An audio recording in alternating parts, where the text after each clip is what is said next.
Hello, good morning. Welcome to this presentation about transversality in education and conflict by Dr. Gustavo Lopez Angel.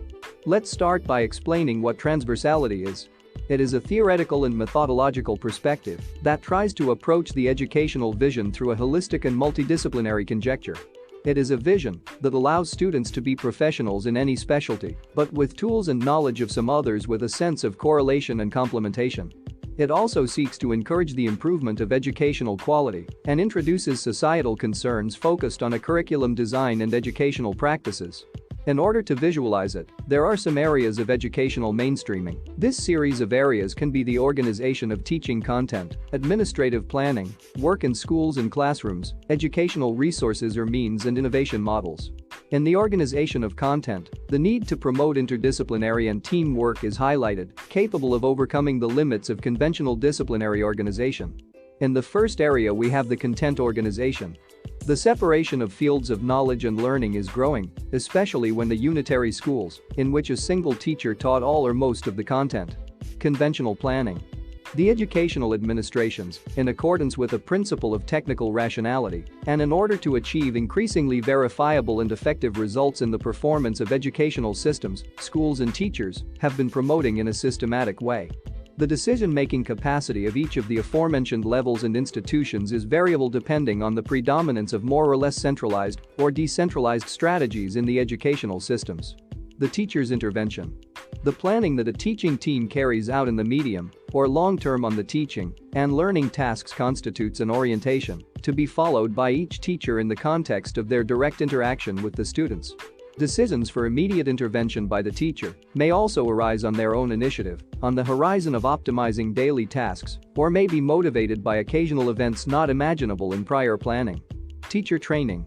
If it is considered that cross-cutting themes constitute valuable learning to develop at the primary education level, teacher training should include their training for teaching them. A first characteristic to consider in the initial training of teachers refers to the presence, also transversal, of these topics in their study plan, although their explicit introduction in them cannot be ruled out. Media diversity. A core component of the reading plans are the center and classroom libraries. In them there must be printed, audiovisual and digitized media for reading. These media are gradually acquired by each center through the use of their own funds or exchange. And it is necessary that on the part of library management there is a certain interest in providing them with resources on cross-cutting issues. Innovation strategies. The introduction of cross-cutting themes in the educational system obeys in principle an innovative model of a top-down nature. This programming and adapted development of the teaching of transversal themes at the school and classroom level makes it necessary to put into practice active research processes based on individual and group reflection. In education. At the educational level of each paradigm, different characteristics of what education itself refers to and how socially it changes its role and strategies according to social needs can be observed.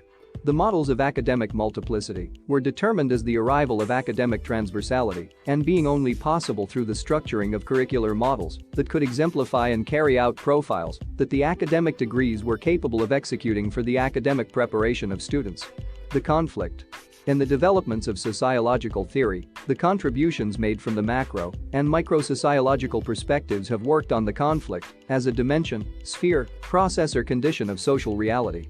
History, as an empirical science, turns its interest towards the change of cultural forms, aspire to locate the specific carriers and the causes of change in each case.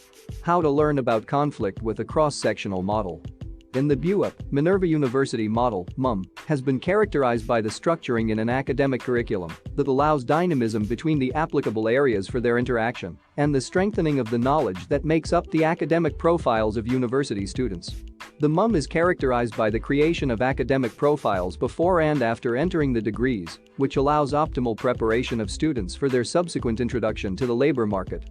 Allusion is made to different learning methodologies through the use of digital technologies and the participation of the student in transversal dynamics that can be made known through the most popular social networks and platforms today.